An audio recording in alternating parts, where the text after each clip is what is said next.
Hello everyone, my name is Ray and welcome back to my first video. Today I'm going to be showing my automated brewing system. Some features about this brewing system is that it is automated and it will continue to brew as long as there's ingredients so they can brew. It also has the capability of doing all 4 stages of a potion, and it's also compact, being only 2 by 4 by 6 meters tall. For those who want to try to build this without a tutorial or explanation, here's a picture of both sides, and good luck with that. If you want to see the explanation and tutorial, then stay with me. Okay, let's get started on the tutorial and explanation. So we want to start out with the chest for your output, and then your output hopper, your brewing stand, your input onto your brewing stand for your ingredients, and then also your input for your water bottles. This next step is a little bit tricky and will depend on how much water bottle storage you want. It'll be a little bit different. So what we have here is our input for a water bottle hopper, and we're going to have a comparator on top of that. But we also want our minecart chest to be sitting on top of this. And the way we do that is we have to put it up in the air and drop it in there.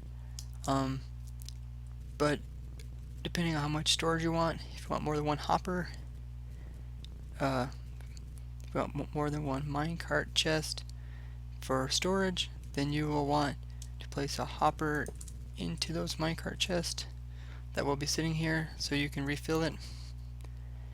And if you want more than one minecart chest, then you will actually have to drop them from even higher yet. It's a little bit confusing, but this is how it works now.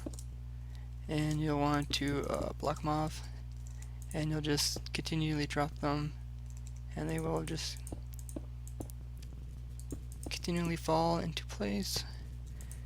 And there's actually 2 there now,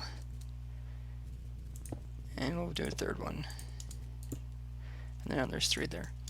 And then once you want them in place, you just break out this block, and they'll be sitting there perfectly right where we want them. If you don't need those extra storage, you can always remove those chest minecarts and this hopper. If you ever do later decide to come in and want to hopper back in, you can sneak one in here. It's a little bit tough. But anyways, next we'll be sticking in a furnace for the comparator to read from, and we're just going to stick one item in there. I'll just stick one of these in there. Now we'll need to get a comparator to read out of the hopper that is right above the brewing stand. So we'll put a comparator there, and we'll have it on subtraction, and then we'll bring our output from the furnace to go, and it will attach into the side of the comparator. Now we will transport the power up and down. So we need a solid block above and a solid block below. Power going up will go through a torch and into a solid block, and the power going down will go into redstone dust, and it will go into the hopper below with the repeater on 2 ticks. The power will also continue through a redstone torch and go into a solid block. Have a redstone dust, a repeater on 1 tick, and redstone dust here. This redstone dust will lock this hopper, and with these 2 systems, this hopper will either be locked or that hopper will be locked, but they won't be locked at the same time. Now we can continue putting our hoppers in,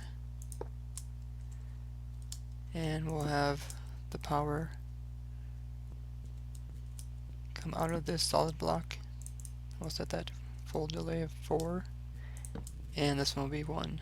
Now it's time to put in the droppers, we'll put in some scaffolding first, and we'll have one dropper pointing into the lower hopper and one into the upper, and then on this side we'll have one pointing into this top hopper, and the fourth one will be pointing on into the top hopper also. To finish off the redstone, put dust across all this, and then now all we have to do is prepare our tile entities with the correct items.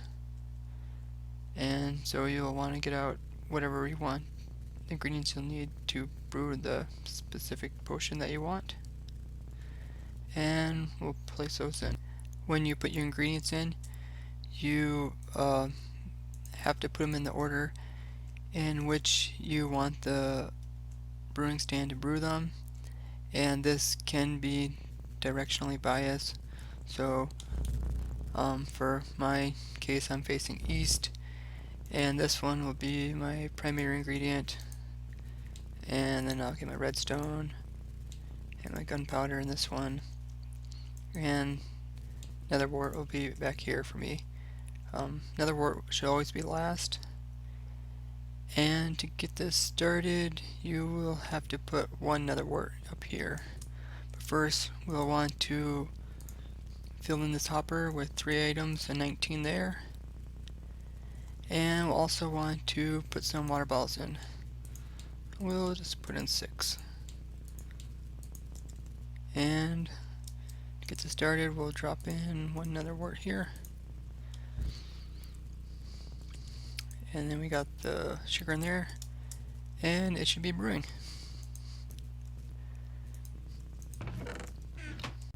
A brief explanation on how it works is that when the ingredients slowly go into the brewing stand, the last item will end up in this slot, and the comparator will be able to read it, but as soon as the item is sucked out of the hopper into the brewing stand, this comparator will turn off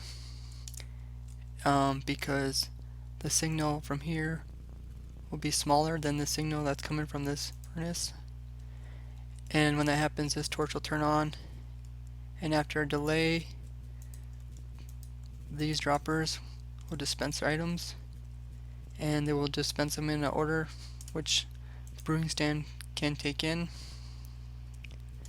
And the signal will also come down here and open this hopper up, allowing the potions to come through, and then in turn will lock this hopper and then open it up, allowing the water barrels to come through. And that is pretty much how it works.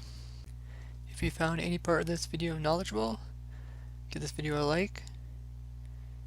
If you enjoy technical vanilla SMP builds, I got about 20 more videos lined up to do, so subscribe if you want to see those.